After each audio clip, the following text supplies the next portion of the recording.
Hey guys, what is up? Nick's here for another video, and in today's video, I'm going to be showing you guys the best way to start the game.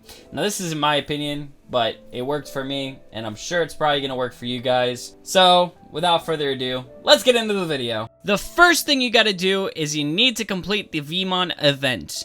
This Vmon Event is essential to pretty much doing anything I'm going to be showing you guys in this video. Now in the future, obviously, there's not going to be this jump boost event, so I'll probably have to make another guide. But to start the event, you just have to talk to GM, Mitsuki, whatever, and he'll teleport you to the place. You follow the quest line. Pretty self-explanatory stuff, and by the end of it, you'll have a level 100 Vmon. Now, on a side note, you will need to have your starter as a rookie at least, so that you can switch them to the leader, because it requires you to switch to another Digimon in order to get your Vmon to be given power, so that he becomes level 100. After this, you're going to want to connect to the event server, and then you're going to head over to Vmon in the event center to pick up your robust Tamer ticket, as well as your level 201 EXP ticket. This will get your Tamer to level 201 so you can become a robust Tamer. And once you're a robust Tamer, you will be able to access all of the areas of the game from like Sky Dungeon and prior.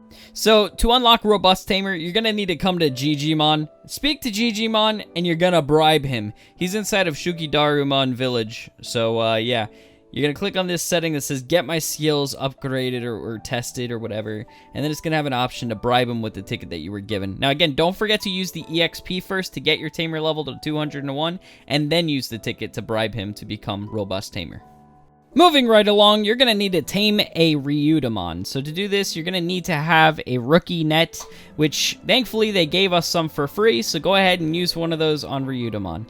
Now you're probably wondering, why do I need Ryutamon? There's many reasons, but the main one is that he is the best, or it is the best Digimon to use for Baihumon's evolution, because it gives additional attack, which helps make Baihumon deal more damage. So that's why you're going to go for Ryutamon and tame Ryutamon to have one on your team, so that when you're leveling, you're also leveling Ryutamon.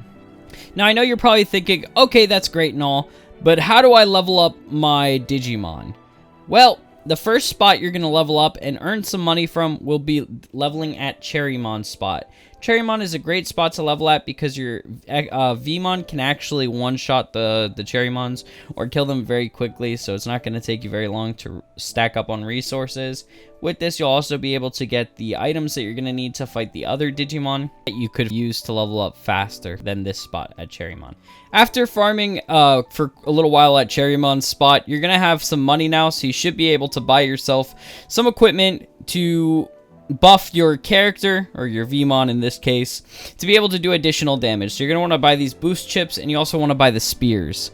With the boost chips and the spears, that's already 2 done, and you're going to need to go to one more location to get the last one, which is Time Village. At Time Village, you can get the other buff that you're going to need, which is the attack power N. Once you have these 3 card slots, you're ready for the next step, because these 3 buffs you need in order to farm the higher level Digimons. You're also going to need this in order to farm money, which I'll get into later on in the video as well. Hopefully you guys have been following this guide step by step, because I feel like this is the most optimal start and the best way to progress in the game. The next thing you're going to want to farm is Nafertimon, which this one you do need the card buffs, and this is a great spot to level up your Digimon. It levels them a lot faster than the Cherrymon spot. So hopefully you've leveled up your starter and your other Digimon, which would be Ryutamon, by now, to at least a point where they can survive the Nafertimon for a couple hits, and your Vmon should once again carry you through this now that he has the buff cards. He's going to one-shot them or deal more damage and probably 2-shot them to help you get some additional EXP. Now your goal, or your focus now, should be to get your starter leveled up to 50, because after level 50, you'll be able to upgrade it to level 100 automatically, and your Ryutamon should be the second thing that you're leveling, and should be your main focus. The reason why for Ryutamon is, again, you're collecting Baihumon cores in hopes of getting a Baihumon. So you want to have that Ryutamon leveled up to level 71 by the time you get all of the Baihumon cores required to turn him into Baihumon. The next thing you're going to want to do is go over to Time Village again and speak to Carly. Carly is able to add characteristics to Digimon, and we actually get a really OP one to start for our Vmon with an accelerator as well, which is to give him the regeneration and power buff. So it makes him deal more damage, and he also heals back for the damage that he deals. This will regenerate him kind of like a vampire ability, and there you can see here it's regeneration of and power of giant, both buffs combined. So it's a really, really good buff. Please make sure to equip it to your Vmon. So at this point, you should be ready to take on Soulmon. Soulmon is important because this is how you're going to grind your money. Money is good because you can use that money to then upgrade your clothing, and having +7 or +9 clothing is very important for game progression so that you can do Royal Base and other dungeons that are a lot more difficult. So here I'm showing you guys how to get to the underground, which is where you need to go to find Soulmon, and I'm also going to show you the location of Soulmon. You're going to farm these cards. Soulmon's going to drop evolution cards over and over again, and you can farm it and fill up your bag and then take it back and sell it to the Clockmon in Time Village. And you're going to keep doing this on loop over and over again until you make a lot of money. You're going to need a lot of money to work on clothing. Now for the clothing portion, I'm going to make a separate video talking about the clothing in the future, because the clothing system is a bit more complicated to explain in this beginner's guide. But yeah, just know that you're farming money for the clothing, and I will be having a video that comes out soon about the clothing itself, because that's a whole nother ball game, or a whole nother thing to talk about, because there's so many different aspects of it that I don't really want to put all in one on this video. I don't want to overload you guys. I'm just trying to give you a guide that kind of steers you in the right path so you don't feel lost, or you don't feel like you don't know what you're doing. Now, the final thing that I can recommend here is for you guys to come over and fight Nafertimon in Sky Dungeon 1, first floor.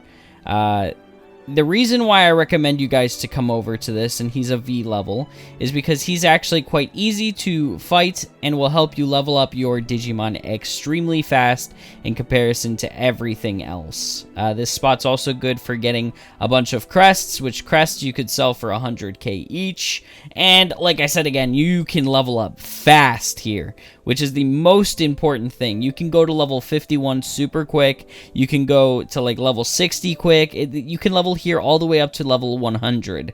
So this is a good, very, very good spot to farm, and a very good spot to sit for a portion of the game afterwards. Now, you can farm here, farm at the Soulmon area, and work on upgrading your clothing. The more upgrades you have into your clothing, the easier these Nafertimon are going to become to defeat, and the easier it'll be when you're ready to fight Royal Base. So that's pretty much it for the guide, though. This sets you up for the game. And again, like I said, I'll have a separate video to explain the clothing, because I know it's tricky. I know it's confusing.